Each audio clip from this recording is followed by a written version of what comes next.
In 1929, a shoeshine boy gave a stock tip to one of the richest men in America. The man listened. Then he went home and sold everything he owned. 2 weeks later, the stock market lost half its value in a single week. He didn't have insider information, he didn't have a crystal ball, he noticed one boring thing. And that one boring thing is still happening right now, in 2026.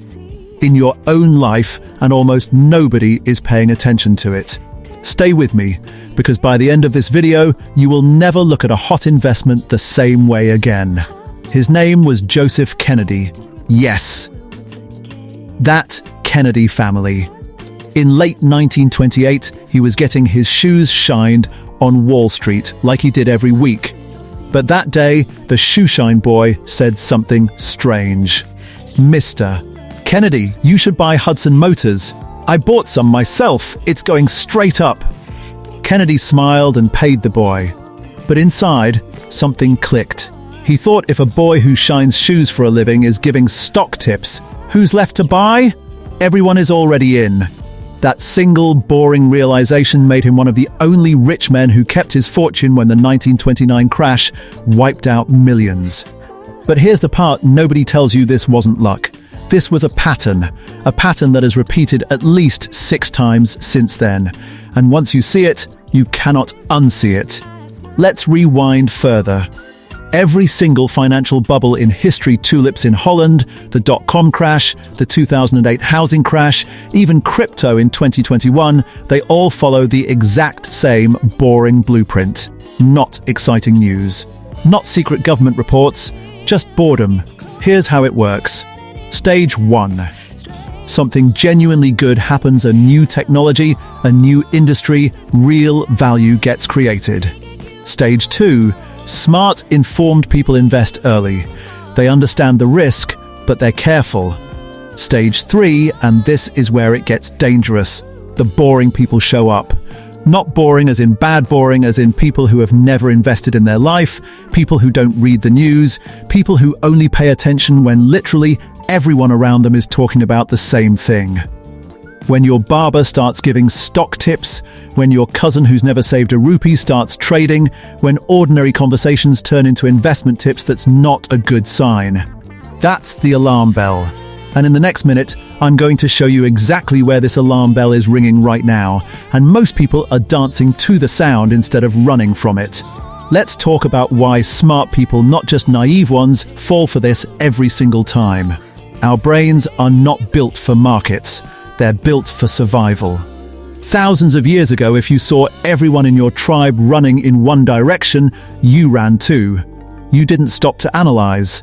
The people who stopped to think got left behind, or eaten. That instinct never left us. It's called social proof, and it is one of the most powerful forces in the human mind.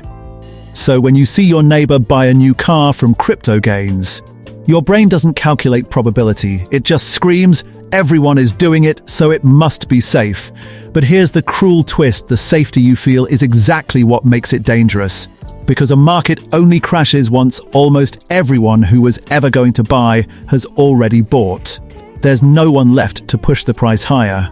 And that is the precise, boring mathematical moment before every collapse in history.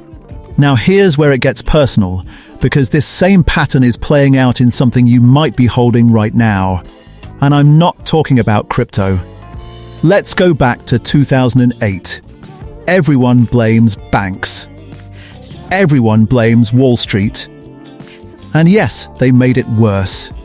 But the real fuel for that fire was ordinary people, teachers, nurses, taxi drivers, people who had never owned a home before, suddenly buying 2-3 houses, not to live in, to flip.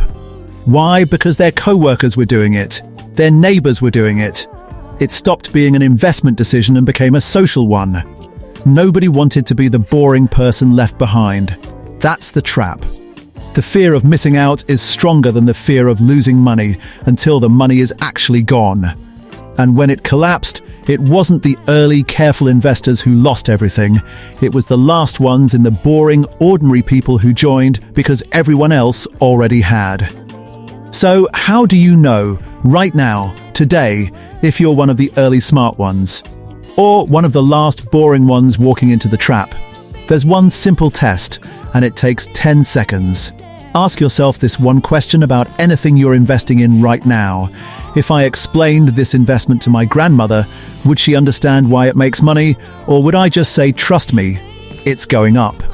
If you can explain exactly where the profit comes from a business selling a product, a company earning real revenue, rent from a real tenant that's stage 1 or 2, and that's healthy.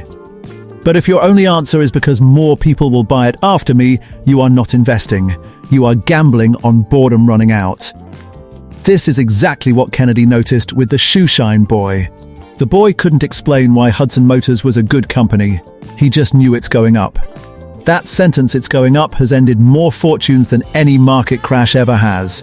But knowing this isn't enough, because even Kennedy, even the smartest investors in history, almost missed the second warning sign. And this one is even sneakier. The second signal isn't about other people. It's about you. It's when investing stops feeling like a decision and starts feeling like an identity. When you introduce yourself at a party by mentioning your portfolio. When you check prices 10 times a day, not because you need to, but because it feels good. When losing feels like a personal insult, not a normal part of investing. At that point, your brain isn't making financial decisions anymore. It's chasing a feeling, the same feeling as a slot machine. And bubbles don't pop because the technology fails or the company goes bankrupt overnight. They pop because that feeling runs out. The excitement gets boring. And when boredom returns, so does reality.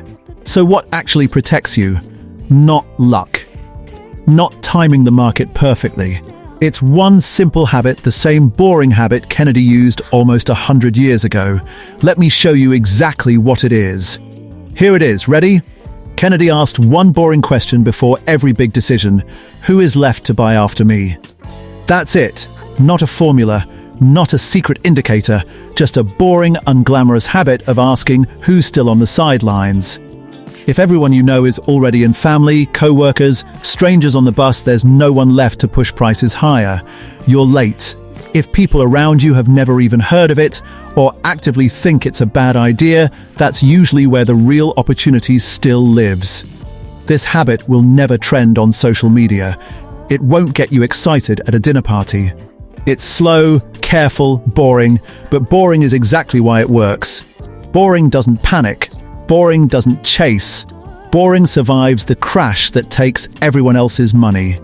Every single investor who protected their wealth through a bubble 1929, 2000, 2008 used some version of this same boring question. And there's one more thing Kennedy did after he sold everything. Something almost nobody talks about. It's the real reason his family stayed wealthy for generations. After Kennedy sold his stocks in 1928, he didn't just sit on cash waiting to feel smart. He didn't try to guess the exact bottom either. He waited, boringly, patiently, for over a year. Then, when the shoeshine boys of the world had gone quiet, when nobody wanted to talk about stocks anymore, when it was embarrassing to even mention investing, that's when he started buying again. Not at the top, not in the panic, in the boredom that came after. That's the real secret. The boring habit isn't just about knowing when to leave a bubble, it's about having the patience to wait in the boring silence afterward, because that silence is where the next fortune quietly begins. If this changed how you think about hot investments, don't let it end here. Subscribe right now, because next week I'm breaking down the exact 3 questions I personally ask before putting money into anything, the same framework that's kept me out of every major crash of the last decade. Boring wins every single time. I'll see you in the next one.